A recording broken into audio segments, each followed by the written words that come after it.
Great. So I wanted to welcome everyone to our March IXDA Chicago event. If you are new to the IXDA Chicago, thank you for joining recently. And our goal really is to develop relationships with people, talk about all the products that we are using in a digital world. And obviously, it's certainly become the digital world has become much more important for us over the past year. I think that a lot of people who are on the calls and who are in this profession, have done an admirable job of bringing sort of the rest of maybe the non-UX folks further into the digital world out of necessity. We certainly welcome you and we appreciate your participation. So just a couple of quick tips. Turn off your audio and video. We will have time for some questions at the end of our discussion. And you can always feel free to sort of send chat messages. If you're new to GoToMeeting, it's just that little thought bubble. And so conversations and questions are welcome via the chat, and we'll certainly have time at the end of our presentation to go through all of them, or as many of them as we can get to. So tonight's event, Digital Transformation by Design, GE Healthcare's Edison design system. And we get to the end of our just sort of what's going on out there for other events. I will introduce both Beverly May and Kevin Yuda, who are on video, and I'll introduce them once we start the event. But upcoming events, if you've been to one of our events or one of our online events here, you know that we love to sort of promote other things that are going on, both in Chicago and around the country. Seems like there's still some pretty good events out there. We all miss meeting each other in person, but this will have to do for now. So the Chicago IA UX meetup group does something called the Convey UX World Tour.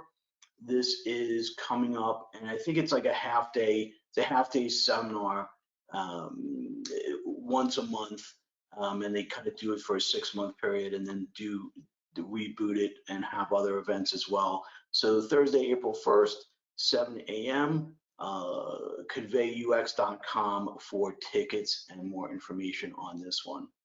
The UX Camp 2021, these guys have, looks like maybe 5 or 6 events that are day-long seminars and kind of like a UX camp. I think that if there are folks on the call here that are maybe new to UX or looking to boost or bolster their UX skills, this is something great to look into. So that is coming up Saturday, April 3rd. So it's on a Saturday, so you don't have to miss a work day. The Chicago Lean Startup Circle. This looks like a really cool event. It's Erin Linden, who's, I guess, general manager of Poker Power, talking about a couple of different things that I thought were interesting. It's, business models shifting due to COVID. She's running evidently a 30-person team, and she's only met one of her colleagues in person.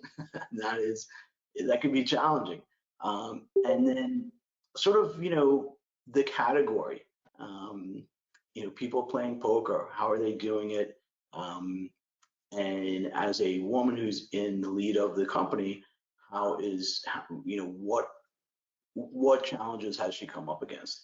So that looks like a really great event, which is Thursday, April 8th. UX Book Club, which is based in Chicago, but I just looked on their meetup page, lots of new members because they do a great job. So Designing for Motion, it's the 2nd edition of Aaron Walter's book. So that is a great event, April 21st. And then just some other IXDA events that are around the country. So our next IXDA Chicago event will be Wednesday, April 14th with Flexera and IA Collaborative talking about partner-client collaboration. That will be a fantastic event. And then most of these other meetups are open to people to join. which is great. So lots of educational activities and events going on out there. If you haven't already connected with us on other platforms, Facebook, LinkedIn, Twitter, these are our handles and URLs. Our local leadership, so we have Nicola is on as well, so Nick can wave to everybody. And Sam are both putting out fires at their respective jobs, and will join us next time. So to introduce our event, so as I said, we have Kevin Yuda and Beverly May joining us from GE Healthcare, which is based in Chicago, but they have employees and team members literally around the world. So, and we're going to talk about a design system, which is for GE Healthcare is called the Edison Design System. And with that, I am going to share my screen with Bev, and she is going to take it over from here. Thank you, Lon. And thanks to IXA Chicago and Lon for hosting us. We're really excited to be able to give this talk. So 1 minute here. Can folks see the window? Yep. Great.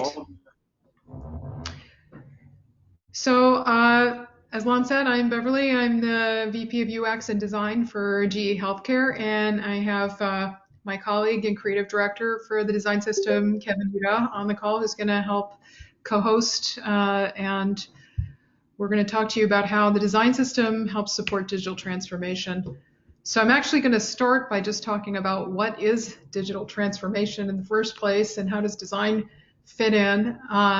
When people talk about digital transformation, it's kind of a highfalutin term that's used quite a lot. And what it really refers to is when you have a large established company with an established market share and maybe established technology, and how do they stay relevant and efficient and optimized in an ever-evolving digital world. And the classic case that people always refer to is Kodak, which for me is a personal thing because I grew up in Rochester where Kodak was based. But there's plenty of other examples out there that you could refer to where you have significant changes that go on in technology, and the later companies may find the new environments challenging. So if we think about the life cycle of a product, a company, or a technology, it always basically looks the same. It's a bell curve. And as an industry, we tend to spend a lot of time focusing on the left, which is the startup space and how do startups grow and how do they scale and what's their hockey stick look like. For established companies, we're on the other side of that mountain, and we're looking at how do we stay at the top or near the top, and how do we stay relevant and stay with a positive brand and modern tech and efficient processes. And the classic example of a company that's done really well and has managed to stay pretty much at the top the whole time is Apple. Over many years and decades, they continue to have positive brand perception and a lot of innovation. But for most late stage companies, they're trying to battle staying up the mountain or moving back up the mountain, which is really what the digital transformation initiatives are all about.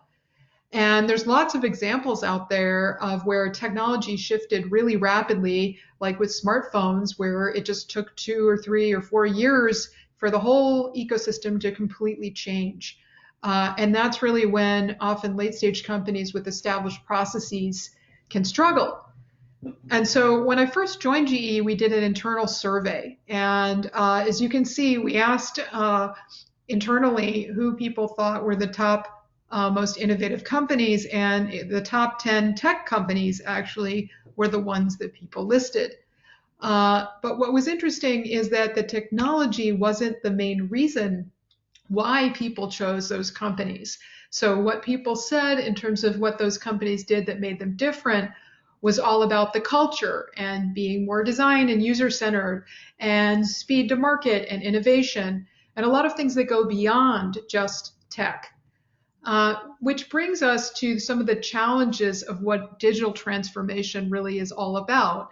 Where you have large organizations, you tend to have a lot of silos and even sub-silos of groups of people working on different things, not connected, and same thing with product lines. And then, of course, that translates into outmoded and unconnected design and user experience across those products for end users. And similarly, when you join these companies as an employee, they tend to be like a big maze.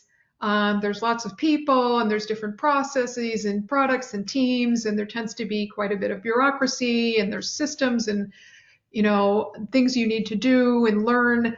And this can make things a little slower, and there's compliance, and this can sometimes impede innovation and being able to really move nimbly.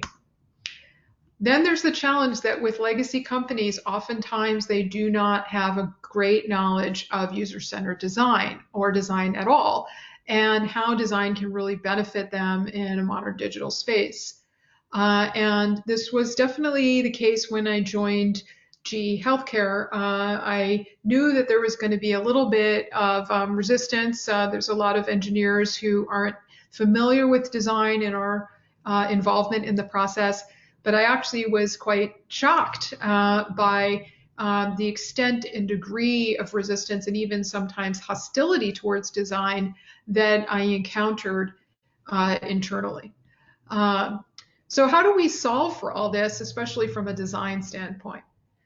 Well, this is a proposed framework for what digital transformation is. This could apply for any large company, not just GE, in any sector. And it's not even specific to design. But I think there are sort of 6 different parts to what digital transformation really means. There is a tech part that tends to be what people focus on. So digital transformation efforts tend to be run out of a chief digital officer or CTO or CIO office.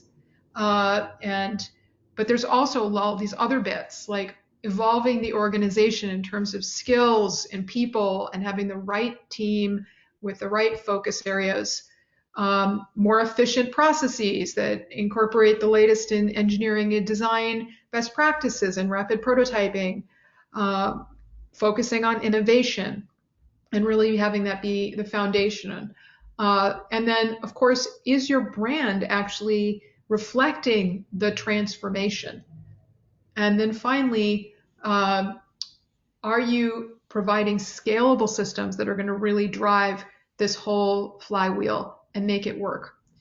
And so design, and particularly a design system, can really have a major impact on each of these. And for the rest of the talk, we're going to basically focus on that and give you a little showcase about the design system, and then come back and talk about how does that impact digital transformation.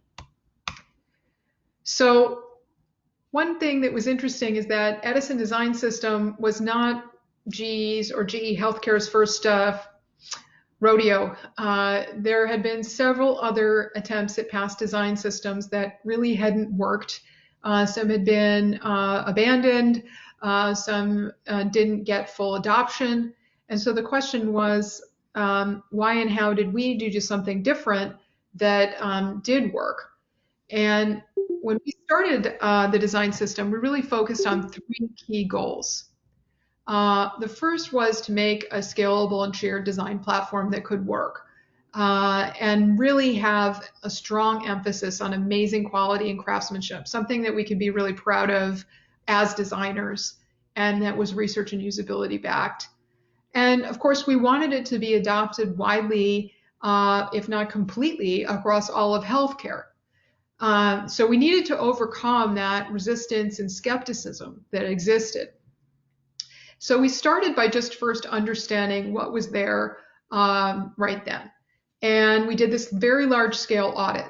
This shows just a bunch of screenshots of the different products. There are hundreds of products that existed when we started the design system. And there is literally not one thing that ties all of these products together, not even the use of the brand or the logo. There is no common colors, no buttons consistency, no typography, nothing. So there really is nothing here that says this is all GE Healthcare. But our audit wasn't just on the UI. We also looked at the past design systems. We looked at 1,500 plus components and thousands of icons, and we looked at accessibility and what levels we were succeeding or failing at, and did many tech audits and proofs of concepts. And unfortunately, we came to the conclusion that there really wasn't much that we could leverage that had gone before, including from outside systems like Google's material design, that would work for our context and our technology and our products, and that we were really going to have to, in essence, start fresh, taking a best of approach of what came before, but really creating a cohesive new system. So we came up with the new design system, and it's had rapid adoption. And the 5 reasons why I think we've had this adoption and that we've done differently is, number 1, our focus on design and quality and usability. And we'll go through each of these. The fact that we have been healthcare specific and even GE healthcare specific in our focus to make sure we really serve the organization and the sector. The sheer scale and complexity and magnitude of our offering, which really provides something for everyone. The fact that we've got the plug and play code that is so essential to get adoption in an engineering-centric and dominant culture. And the fact that we were able to build this very strong design community to validate and support this. So one of the big pillars that we looked at was usability. One of the problems that failed previous design systems was the fact that there was, insufficient color contrast, insufficient, taking into account lighting conditions, even looking at font sizing and eye strain. So we really wanted to make sure that usability was at the core of what we were trying to do. So all of our components, our colors, are AA or AAA color contrast accessible. And on the image on the right, you can see this is for our icon distance testing. So beyond doing even metaphor testing, we're looking at how our icons, at scale, in different lighting conditions, on different types of monitors, how can they be viewed? Think about a nurse in an ICU room, and they're going to be able to look at an icon across the room on a monitor. So we really have to think about all the details. And we have also a monitor lab, and we have everything looking at, high-res resolutions you would think of for a radiologist, or thinking about low-powered monitors that you would find in a developing country. So we really have to look at all different types of resolutions, all different types of color profiles, really trying to see, when we're making our decisions around iconography, color, etc., it's got to be able to work in all these different environments. And right here, it's about an iterative process and providing options and looking at how research comes in. In this example here, we're just looking at a variety of examples for our toolbar selected state. So, going out and talking to users and speaking with radiologists, for example, and looking at what is going to be the most identifiable from a selected state on a toolbar of what they're going to be using. So we got to make sure that, what we're designing is the right option. And what you're going to find when we take you on this tour of the system, that all of our components and patterns have guidelines. We also have guidelines around spacing and elevation, motion, etc. We really wanted to take out the ambiguity and drive consistency. Consistency is our number 1 focus to ensure that all of our products, follow the rules, and we take out, again, just any kind of interpretation that people can go off and do their own thing. So the second differentiator was our strong focus on the healthcare sector and specifically GE Healthcare's needs. And this is a classic example here. We create imaging software at GE Healthcare that radiologists use, for example, to diagnose or determine a tumor or lesion in a breast. And so then there's a lot of design questions or that one needs to pose in terms of how do you identify and isolate that tumor, and what kind of design choices do you make? And then how do you differentiate, for example, a human from an AI-generated diagnosis? So we went through, in this example, dozens and dozens of iterations on how we could render AI-specific outlines, and there's lots of details here. Is it a solid line? Is it a dotted line? Is it a hashed line? Is it a 2-pixel, a 1-pixel stroke, or is there a shadow? What color? What color is the fill? Should there be a fill? And it goes on and on. And so we actually tested a whole range of options here in the context of use for healthcare, for AI, with these specific goals in mind. And we look at the sheer size and magnitude of the system. And in this case, we're going to look at our iconography. There are thousands of icons at GE Healthcare. And, we first started off with this audit, as you can see on the right, of all the different icons. And what we noticed that, there are a lot of duplicative icons. There are a lot of icons being used for, a similar metaphor. And we had to look at, different icons had, varying levels of detail. Some had color, and look at the applications in which these icons are in. And we understood that, thinking about iconography, that our products have a long life cycle, and sometimes it could take a decade or more just to get these icons, and they might live there. As you can see, some of these icons on the left, they're quite dated. So when we looked at our icons, we looked at Swiss design. What is something that can stand the test of time? What is simple that distills down, to that metaphor? And then went out and did, we've done metaphor testing. Like I said, we did distance testing. We want to ensure that, what the rules that we establish in our iconography can scale across all different types of icons. And we've built icons at 3 different sizes, 16, 24, and 32, to ensure that at whatever level they're at, they're still legible. So the fourth part that really differentiated us was this plug-and-play code that is so essential to the adoption of the system. Many times when people talk about a design system, they use the term very loosely, and what they're really saying is just basically a branded style guide online for designers. But our design system is much, much more than that. The style guide is really only the basic foundation. From there, we have a custom sketch toolkit that designers can use for plug-and-play designs, as well as copious documentation and specs. And then developers have 3 different flavors of code that they can use. There's pure CSS, there's Sass, and there's also web components that they can use in a web context, as well as coded examples and documentation. And then both can really benefit from the holy grail of these plug-and-play systems, such as for search or for a data grid, that would allow for different products and services to have the full kit and caboodle all bundled when they adopt some common patterns.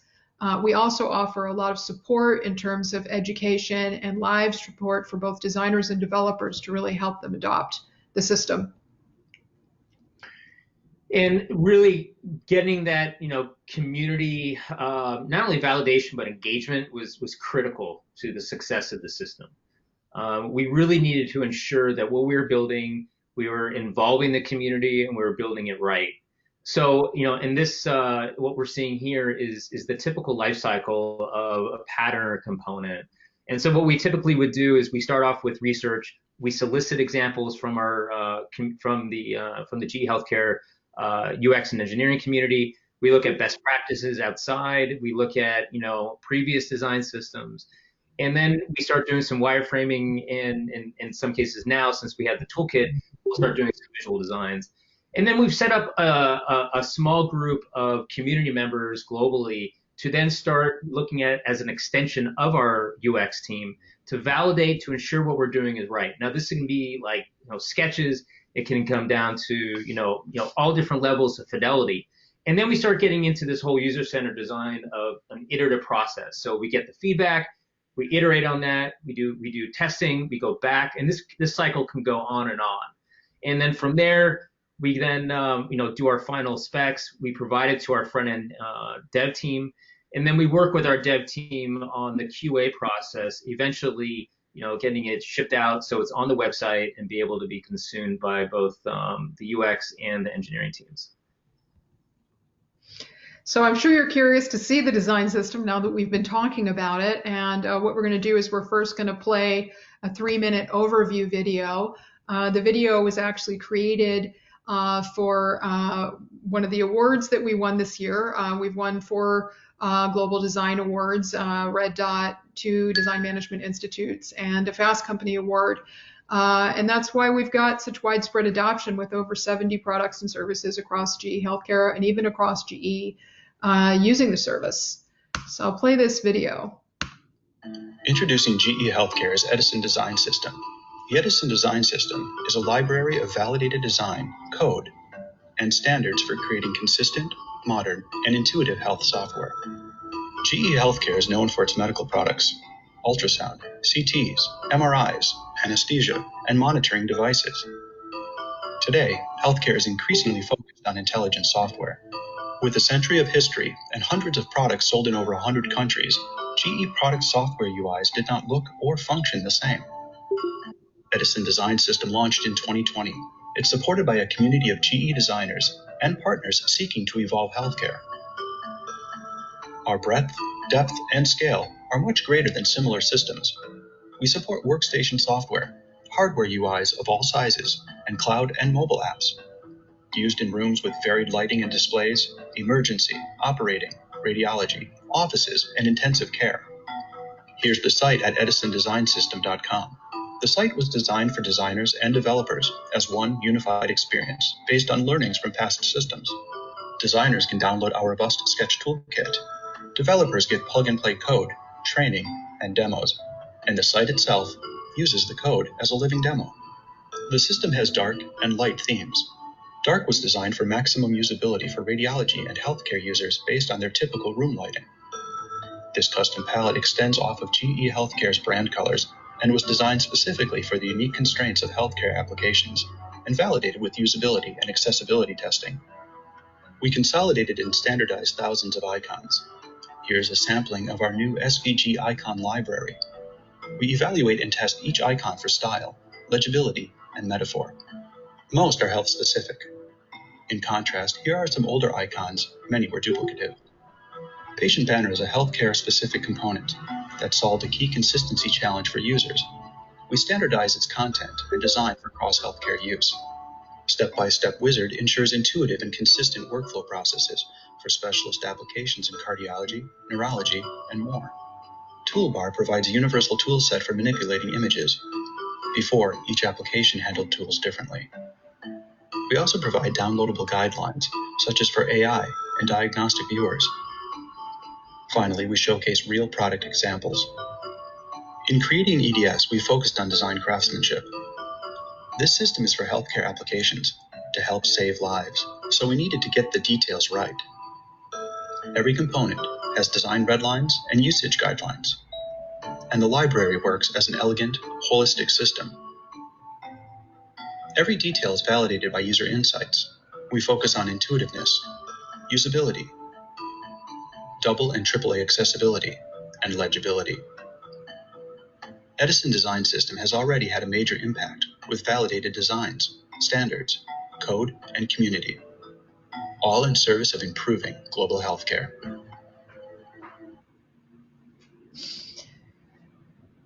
So now we're going to take a little tour and transition over.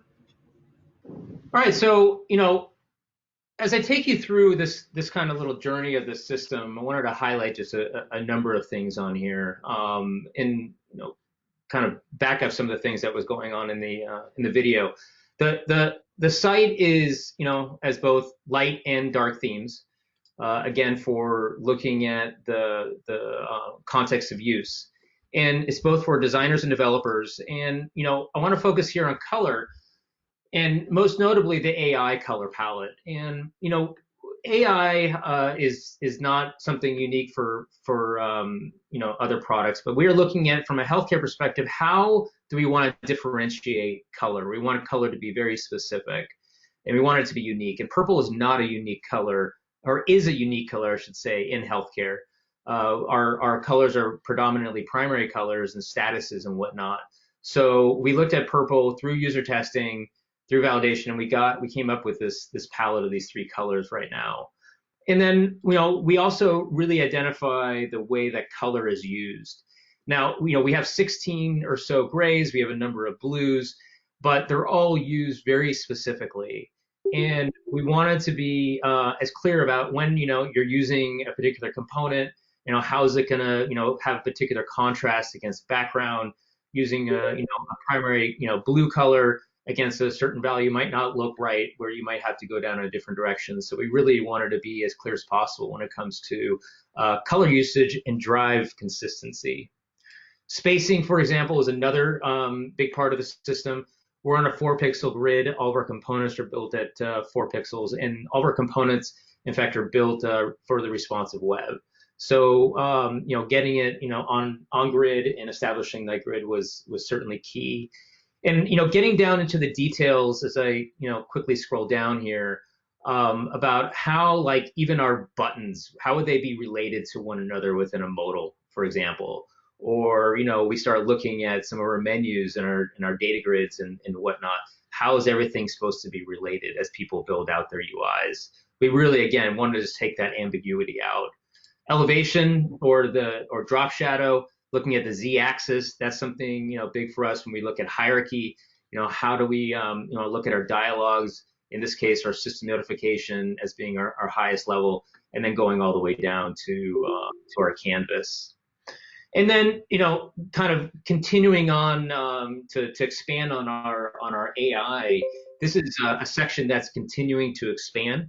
In this case, right now, we're showing how the outcome of the research of what Bev was talking about earlier, of how AI is identifying a region of interest or the pathology within an image. In this case, we're looking at a scan of a brain, a head MR and a knee MR. And so, another part of this is the iconography. We did, spent nearly a year, if not more, with various designers coming up with hundreds of different options, looking at how are we going to standardize AI across all of GE Healthcare. And then we did testing around this. We did iterations and more testing, and we finally came up with something that was unique and identifiable. And this is the icon that we came up with here. And again, here's the purple. And anytime there's AI, it's always going to be purple. But when we come down to even the line itself, what is it gonna scale on different at different sizes, whether it's a small pathology or something large? How is it going to be legible against a sonogram and a grainy image on an ultrasound, or looking at a 3D rendering, or in more of a colored image background, different lighting scenarios, as you see here, some different grays. We really need to look at all those little details to ensure what we were going to be coming up with, proposing in the direction that we we're going with was going to work. And so again, looking at how we identified the AI and how close it's going to be on the region of interest. And then for all of our style guides and our usage and guidelines, we have our do's and don'ts.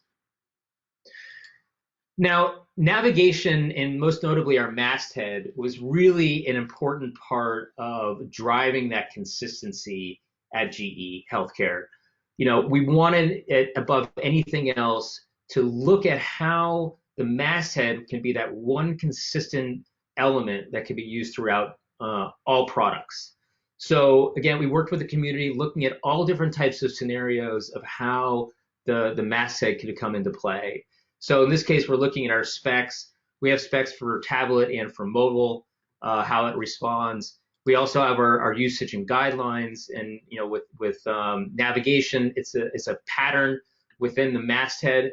So we looked at how our utility icons, even getting down to the settings, where we want the user, if they're going from product to product, where are they going to find the settings for their product? It's always going to be here anchored to the right, in the top right on the masthead.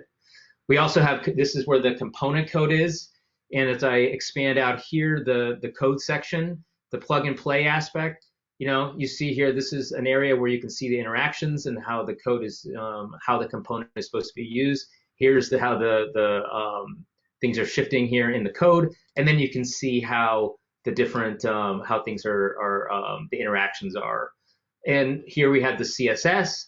So if a product is unable to use the component code, they're able to pick up the styles. Here they are. And then we also have examples. So these are actual coded examples, and I'll take you over here for how it all kind of comes together. So we have our interaction, our selected states, and our hover states, and how our utilities would be selected, etc. So again, more details for people to, if they wanted to utilize this in their product, they certainly can. As we get into some of our components, the data grid, for example, is a quite large component, quite complex component for us. And we've got a lot of use cases here. And I'm not going to spend too much time. This is all public. You can certainly go onto it.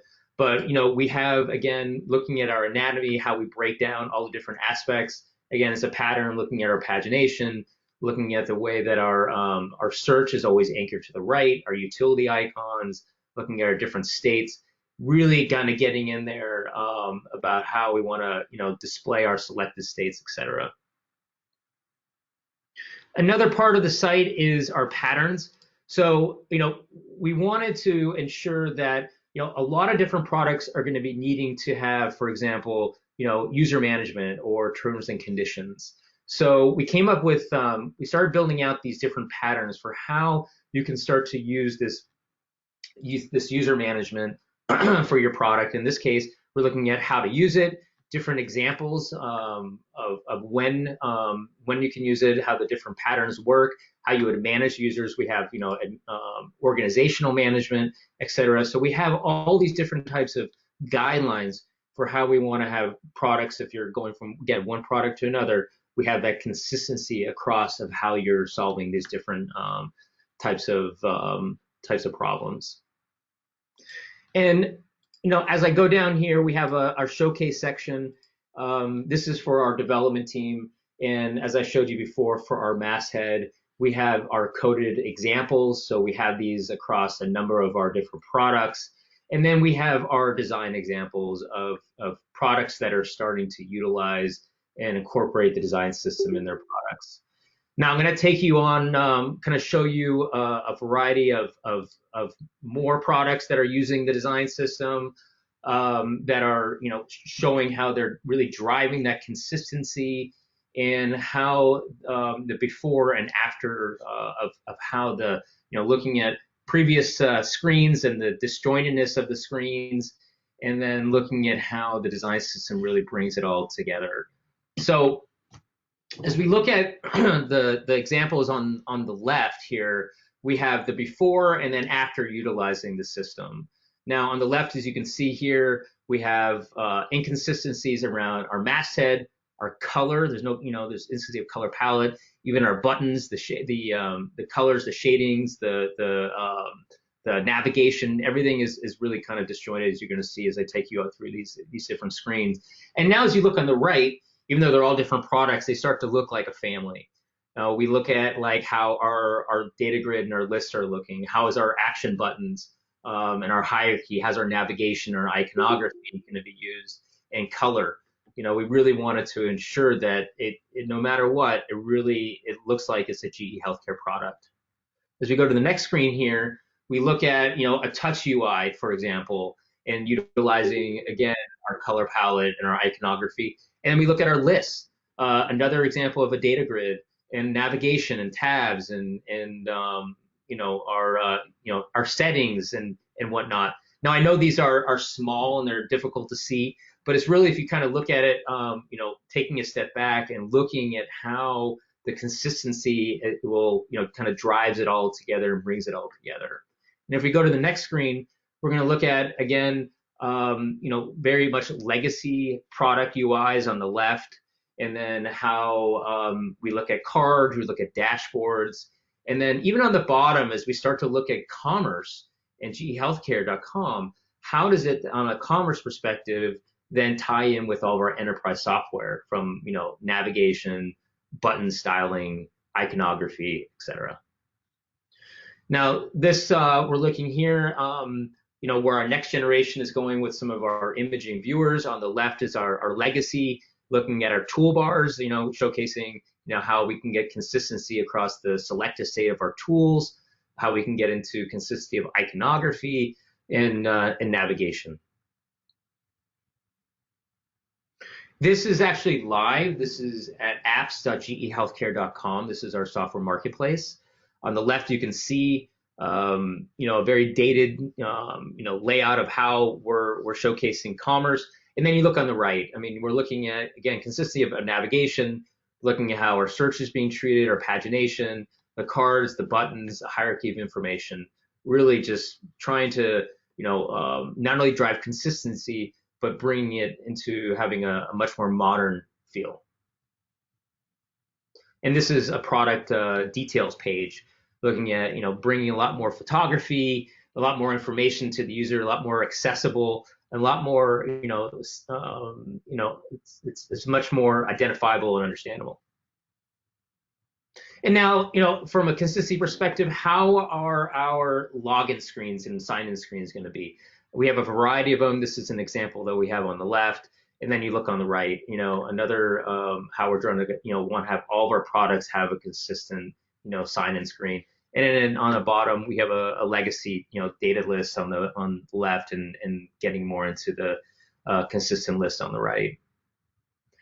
And now we're going to be looking at, products that actually start to incorporate the design system, as a whole. Again, we look at, dashboards, our data visualization, workflows and color, and how our statuses and badges are being used throughout product. We look at, next slide, this is our Edison developer portal, which is live. Again, looking at how things work both on a mobile platform, but also on desktop. So now you've seen all these examples that Kevin has shared with you. And what I wanted to talk about was how the design system can really pull back in and drive the digital transformation based on all those before and afters. So this was the 6-step approach to digital transformation, where the design system really can drive the whole kit and caboodle. And I'm going to go through each one of these and the relevance to the design system. So the first part of digital transformation is that technology underpinning. And as we mentioned, there's a lot of tech involved in the design system with our plug and play code and custom widgets and even the Sketch Toolkit.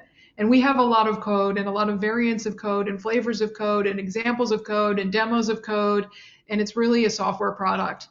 And so that's very robust for engineering. And then you've already seen some of these examples where people can go and check them out on the site and play with them and see the designs come live and see how the design immediately gets translated. And then there's our Sketch Toolkit, which we have only really referred to, but we haven't talked about yet. The toolkit in itself is a product with a very robust process and release schedule of its own. What it does is it allows our designers across the organization to have a plug-and-play environment of their own inside Sketch that already has all of the compliance and design elements built in. So all the colors and the typography and the buttons and the menus and the cards and all the components are already there, and they can easily start to rapidly prototype and build UIs that are going to be compliant and use the system right off the bat without having to really consult all the details that are on the website for how to use it. And we have it, of course, in light and dark. The second part of that digital transformation is the team and org structure. And although this may seem tangential to a design system, you need to have the right team with the right skills in order to conduct digital transformation and bring in design and know how to use a scalable system like this. So when I first joined GE, actually, the team had really shrunk down to just 4 people, and there were many complaints on arrival that maybe they hadn't been valued and that the organization didn't really know how to leverage design. And we rapidly had to scale the group to over 30 just to really get going.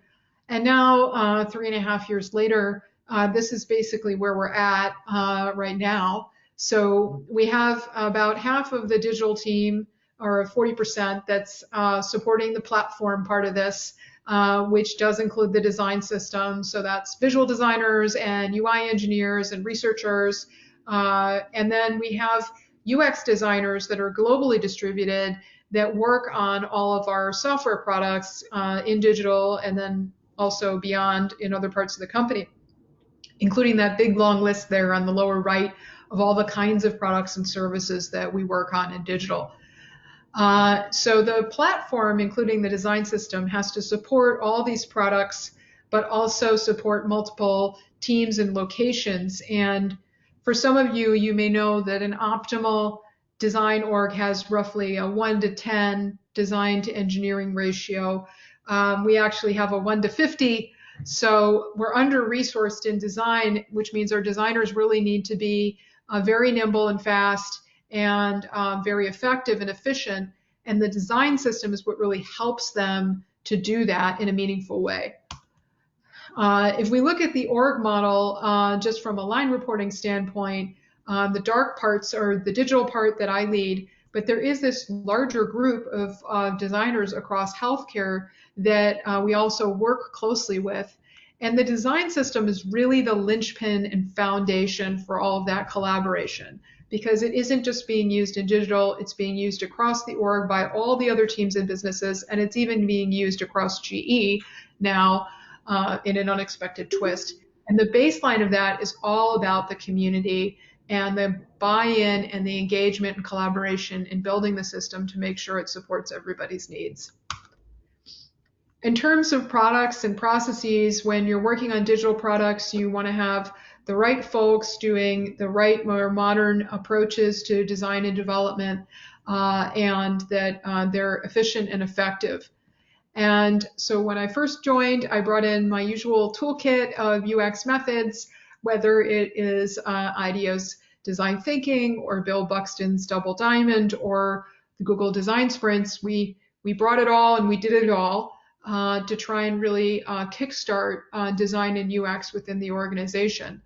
And in particular, we focused on how do we bring in design into the software development lifecycle and in an agile model, an enterprise agile model, where for many of the engineering leaders we were working with, they really weren't very familiar with design. And again, the design system is what helps us to rapidly iterate and go from concept into something robust that can be handed off to development and be compliant and reduce QA time, because there's both design and dev baked in to help support this model. And that brings us to how did we help make sure that our colleagues outside of design really understand where and how we fit into the process, which was a challenge, and make sure that all of these distributed teams approach design in a fairly consistent way. So we created this 10-step checklist for how we approach UX and design when working on products. And of course, it starts with a lot of concepting and research and iterations with ever higher fidelity. But number 7, as you can see, design system consistency and adherence is a key part of this process to make sure that we are adopting it globally. For innovation, innovation is so central to digital transformation and to tech companies. And there are a lot of different aspects to innovation that we brought in and that are tied into the design system. So when I first got here, of course, I wanted to do all my fun design thinking workshops. And we did do a number of them and continue to do so. So this is a picture from early on with some of our senior engineering leaders who did a lot of rapid sketching and paper prototypes. And, I had them wear their funny hats, and they kind of got into it a little bit. It was a little outside their wheelhouse, but they played along. But of course, that's only the very beginning, especially when you're talking about enterprise software at scale that needs to be compliant, safe, trusted, saves lives. So yes, we started to adopt design sprints, and we did a lot of sketching, and workshops, but we also spend a lot of time iterating and refining down to those high fidelity details. And again, the design system is essential to making this process efficient and fast and aesthetically pleasing and compliant. And all of this helps support innovation by driving more speed. And then there's a lot of aspects of the design system that have helped us boost the tangible metric of innovation, which is really your IP filings. So that's the #1 way that we have said that we're going to try and assess or evaluate innovation, for lack of other metrics. And we did establish this 10-step approach for adopting innovation across design. But the IP filings can include lots and lots of granular details from the design system. And Kevin already talked about our data grid pattern. But if you work in something like one of these work lists all day, and this is all you do, you're staring at these work lists, well, the minor little micro details and the micro interactions really make a big difference to usability or to your workflows or to efficiency. And they can also drive a number of filings, because every icon can in itself be an IP filing if it's differentiated enough, which is one of the reasons why UX has really taken a major role in driving digital IP for the last 3 years. And the charts on the lower left show you a sort of before and after I joined the company, and that momentum has continued. Brand is one of those key parts of the transformation. If you do all this great transformation and no one knows about it, or you haven't shifted brand perception, it's probably not going to work out. So you have to make sure that customers not only notice, but they feel the impact, and that it has an impact on the brand. And for us, that meant focusing on simplicity and modernization and a feeling of being high tech while keeping that trustworthiness and quality that's the hallmark, at least for GE. So we needed to kind of redefine or evolve GE Healthcare, and these were our brand principles that we focused on for the design system: simple, modern, intuitive, strong focus on craftsmanship, and then, as Kevin mentioned, really heavy emphasis on consistency, since that was one of the key things that was really lacking before the system, all while supporting this pretty well-known, universally well-known, and very iconic brand. And so you've seen these details already, but the details around the color, button hierarchy, for example, especially for interaction, so key. To have not only multiple tiers here, so you have a hierarchy of interactions, but having it be consistent, and so it can be intuitive. And then the simplicity of flat design, really bringing that in. So lastly, that's scalable digital systems, the foundation of what Edison Design System is. It is a system. It's more than just a sum of the parts or a different part of it. And it is tailored to the sector. And you've already seen all of these specs, but just the overwhelming size and scale and depth of the system is really like nothing else that's out there, especially for healthcare. And that's what makes the system so incredibly powerful. And it continues to grow as we get more adoption and more code and more refinement and more specs and more things added to it. So it's very comprehensive, and it's tailored, and it's validated, and that's what makes it work. So that's how digital transformation is really being driven by Edison Design System. It's helping to support each one of these steps to help evolve GE Healthcare and digital from a design-centric standpoint. So thank you so much for listening to our talk. Thanks very much to both Lon and IXDA Chicago for hosting us. And I did want to make a little brief plug. Not only you can check out Edison Design System yourself if you go to edisondesignsystem.com, but also we're hiring. We have 2 open roles right now, one for senior manager in Chicago, and then also for a creative leader working with Kevin on the design system. So if either of those are of interest, please do reach out. And now we're going to just go to some QA. I'm sure that there are some questions, and either Kevin or I would love to answer them. Yeah, Kevin and Bev, thank you so much. That was a fantastic presentation. And folks who have a question, feel free to just plug it into the chat. And just to kick the questions off, this is a huge exercise. And tell us like sort of how long this took from start to finish. Looks like somebody else had the same question. Yeah, I mean, this has been a multi-year effort. We started in mid-2018 after the audit. The audit itself took 2 or 3 months because we had to do a lot of tech POCs and evaluations. And the more we unearthed, the more we unearthed, the more we unearthed. And then when we got started, we had, a first alpha by the end of that year, which had some foundational elements. And then we had a beta in late 2019. And then we've been in production ever since with multiple releases. We do releases every 2 weeks with continuous delivery for design and code. So that could be anything as small as a bug fix to a major new initiative. And then we have quarterly releases that have bigger, more sizable, and tend to be more design focused in their impact. So it's been a multi-year journey. Okay, great. We have a question from our IXDA colleague Sam Spicer, and this is one I know that is challenging in terms of other folks on the call who are trying to sort of convince senior leadership to do an exercise like this. So, Sam is asking about the mandate or leadership buy-in and how that worked. I think that's a really key question for a lot of people.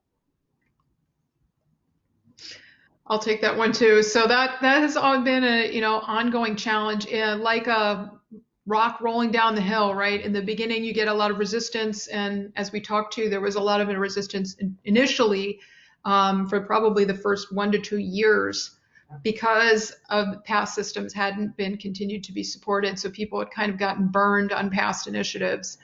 But once you start to gain momentum, which has really happened in the last year and a half, then all the laggards, the late adopters that were kind of sitting on the sidelines, finally, get on board. And now we really do have every business unit. So you need to get those early adopters, just like for any other technology adoption, who are going to be open and willing to take a risk and be a collaborative partner.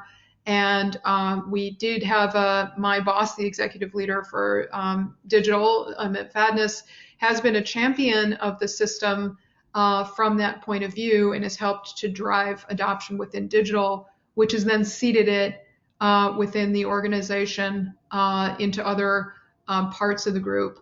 But the other part is doing all those POCs, and I can't overstate the need of having that code because then you're speaking the language of engineering, and you're talking about less QA and greater compliance and less dev time and less resources, and that's obviously music to every engineering manager's ears.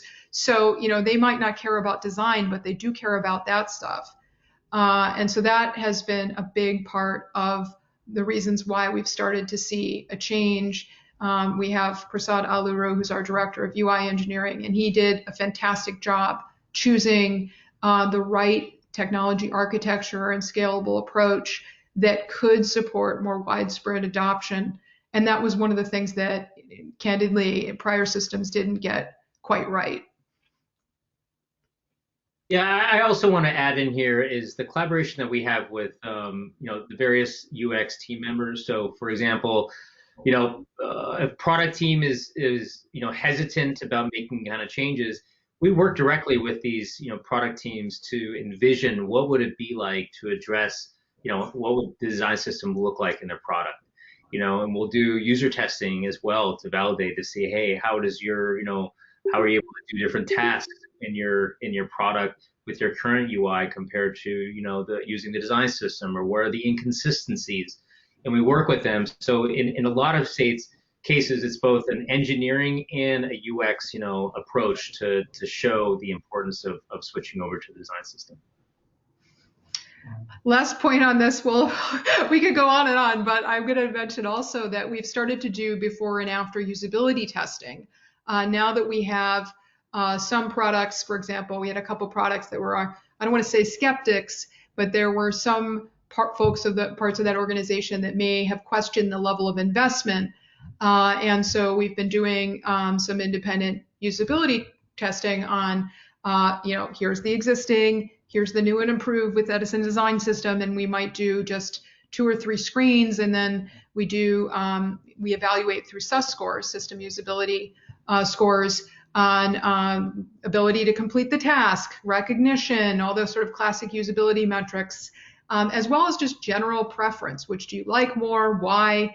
And overwhelmingly, we've seen a huge bump when they adopt the system. And those early tests can also help convince the leadership, because all it takes is a couple of design comps and then a usability test, so 10 or 20 grand, and you can make the case for why you should change your product line, which can be, really compelling.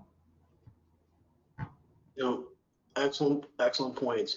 So we have 2 questions, both from Ed Miller and Andrew, that are kind of similar in terms of the role of, the interaction designers, and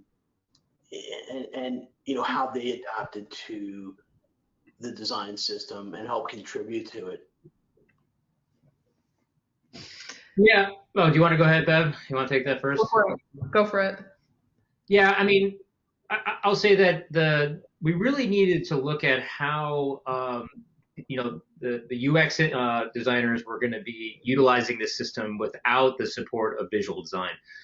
Visual design, I would say is for, there's not a lot of visual designers. I'll just say at GE Healthcare predominantly, they're all UX designers.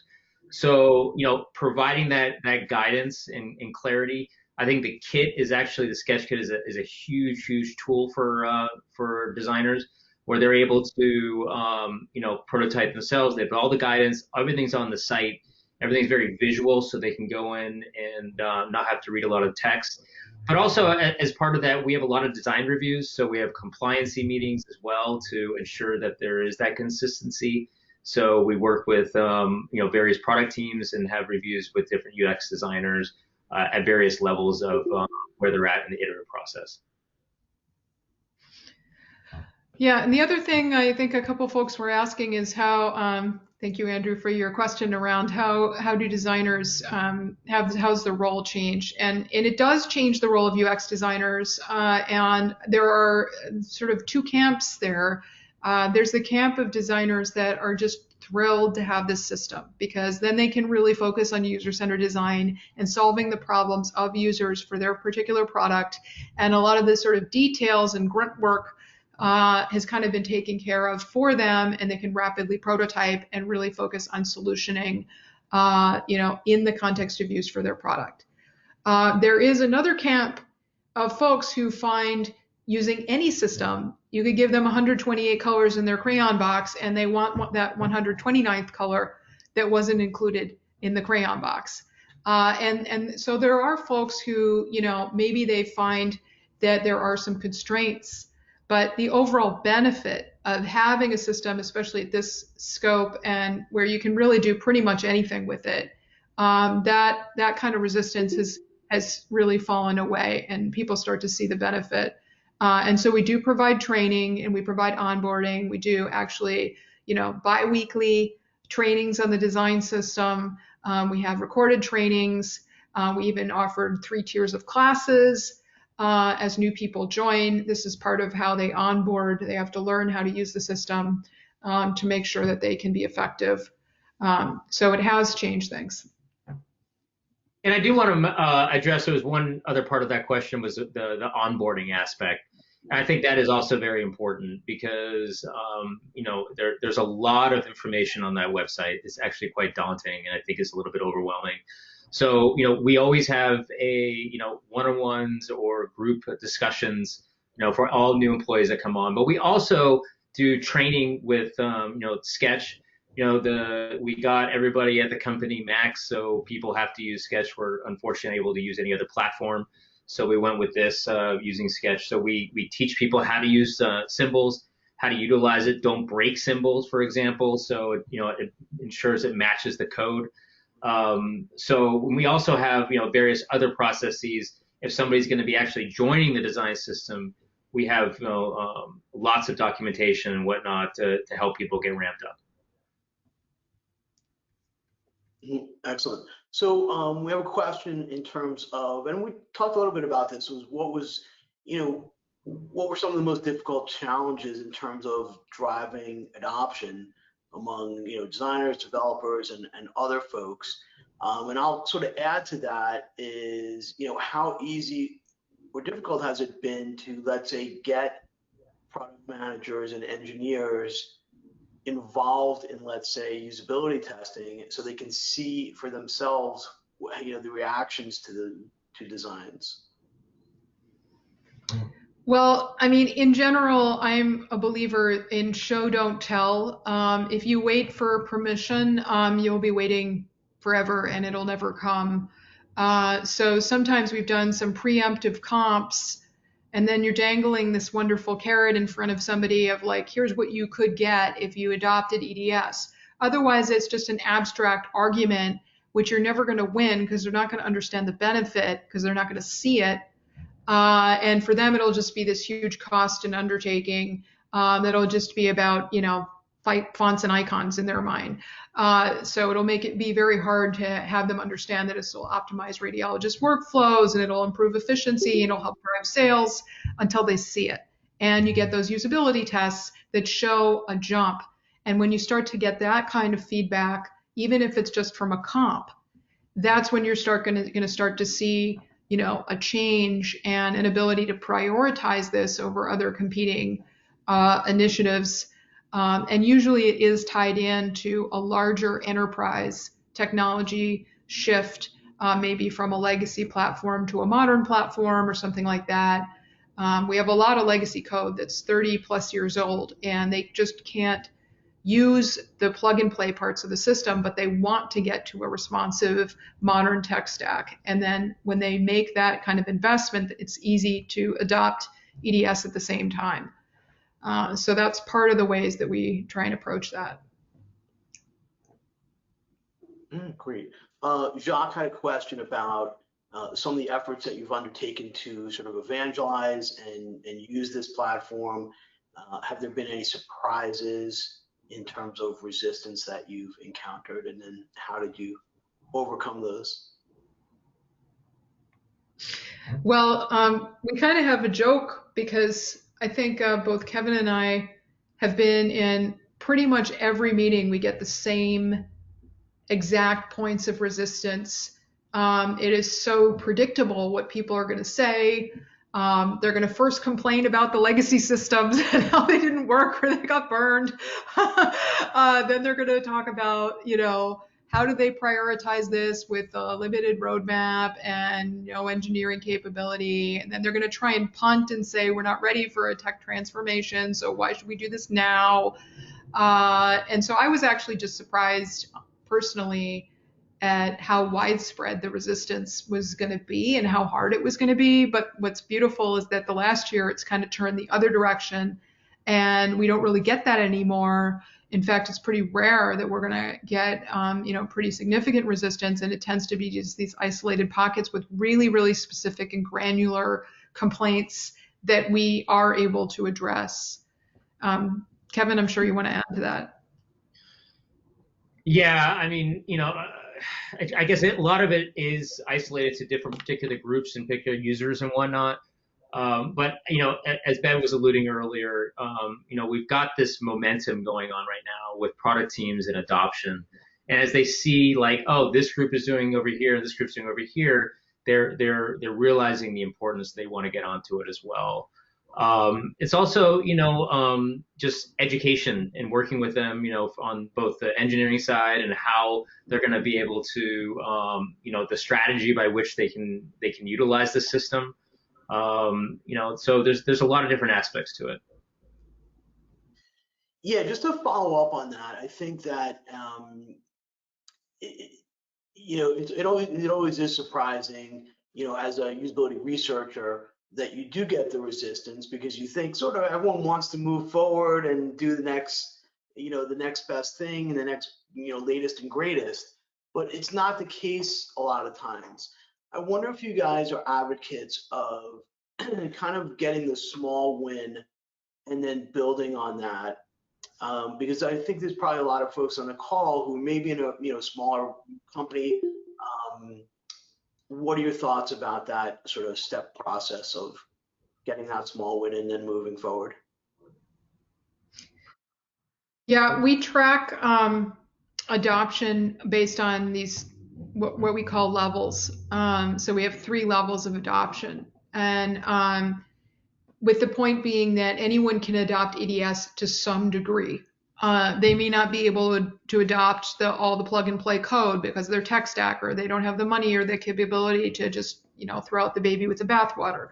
But they can probably bring in our icons or our action buttons, or do a limited reskin on some of the most high value components that are going to drive the consistency. So level 1 for us is you're partially adopting EDS in your current tech stack. You're kind of reskin it a little bit on the most high value parts, which for us is masthead, buttons, and the blue button colors, to make sure we, those are the core sort of brand consistency parts.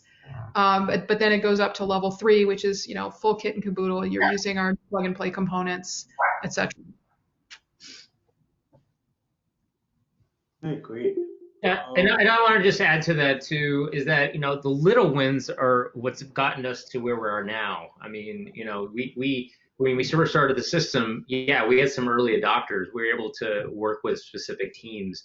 I mean, people were consuming it when it was an alpha.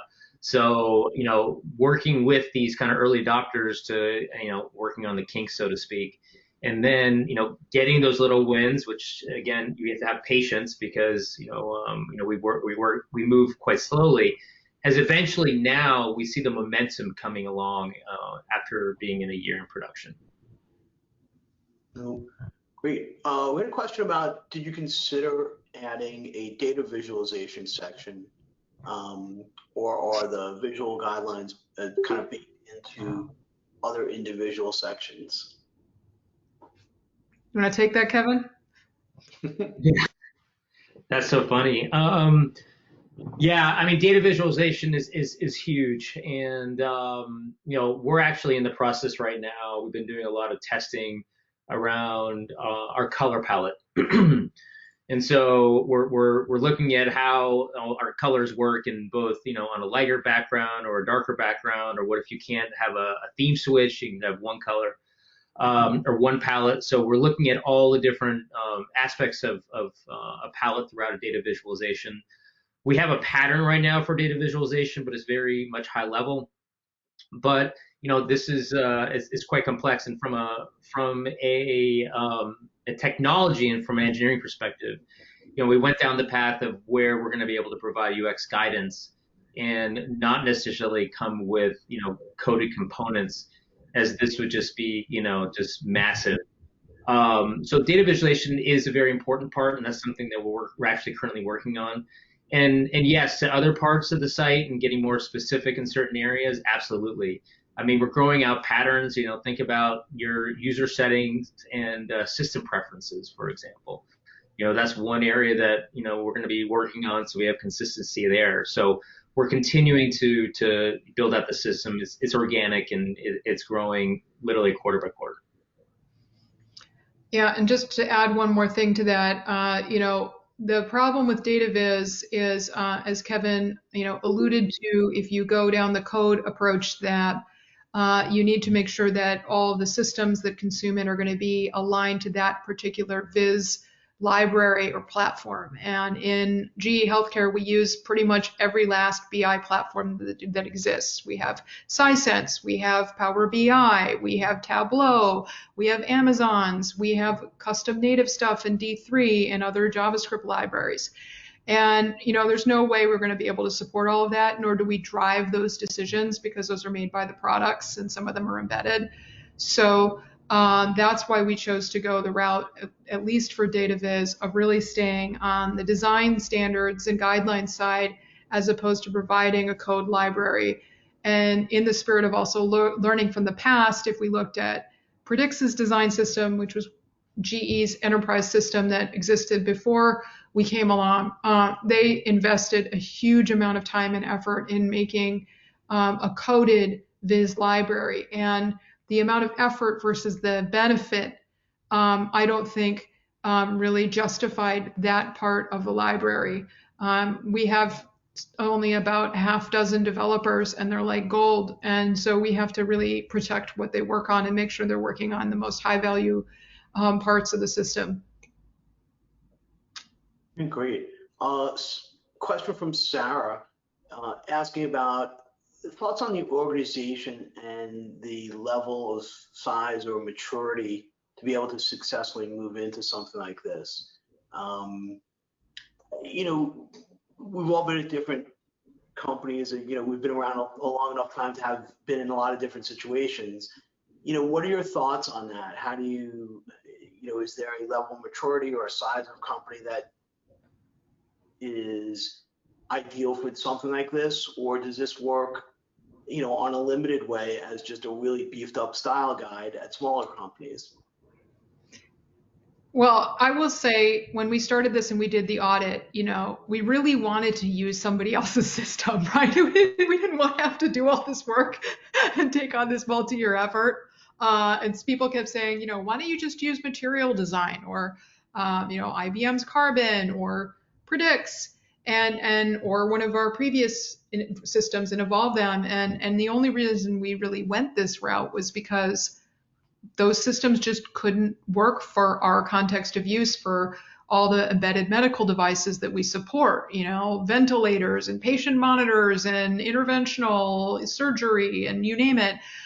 You know, there's very specific needs and radiologists who sit in dark rooms all day long. And there was no way we were going to be able to support that with adoption of the code within those products also as part of their development process. So, you know, we kind of had to do this and, you know, it's worked and we're really proud of it. But I would say if you're at a smaller company, you know, you have quite a lot of tools at your disposal. You even have Edison Design System, which is on the open internet. So, you know, there are a lot of things out there that for most companies you can make work. Yeah, I would agree with that. I mean, I think there's a lot of, I think what we've been finding, you know, and you know, like I said, talking to candidates and whatnot, they worked on design systems. They're working with, you know, it could be Salesforce or, you know, adaptations of, you know, Fluid with Microsoft. I mean, they're kind of taking existing platforms, utilizing the tech stack and kind of modifying it for their own products.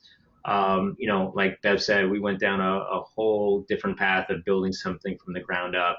And depending on, you know, the scale and you know, again, our engineers, we only have, you know, they're smaller than a standard Scrum team, and our UX team is small too. So we work quite lean, and it's important to be strategic about where you're going to get the most impact and where we wanted to focus, you know, in our different life cycles within our roadmap of our components. So, you know, I think it depends, but I think there's a lot of platforms out there that could really be beneficial for smaller companies. Great.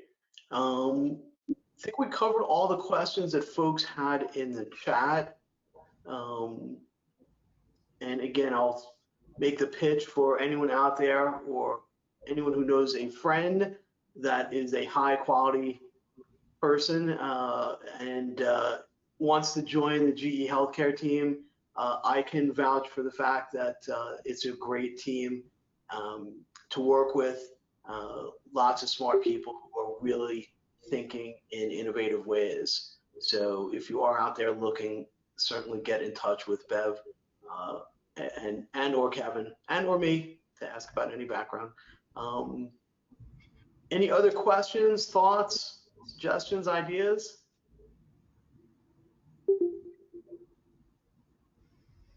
All right, well, I think that is it for tonight. Guys, thank you again so much for such a fabulous presentation. This is really what the IX Day is all about. just sharing thoughts and ideas and describing what you guys are doing. And it, I'm sure it's really satisfying to, after having done this for several years, to start winning awards, start to being able to present it to people. And it has an influence on the community that we're in. So really appreciate it. So again, thanks so much, guys. Thank you, Lon, for the Pleasure. opportunity. Thanks, everybody. Thanks. Bye-bye.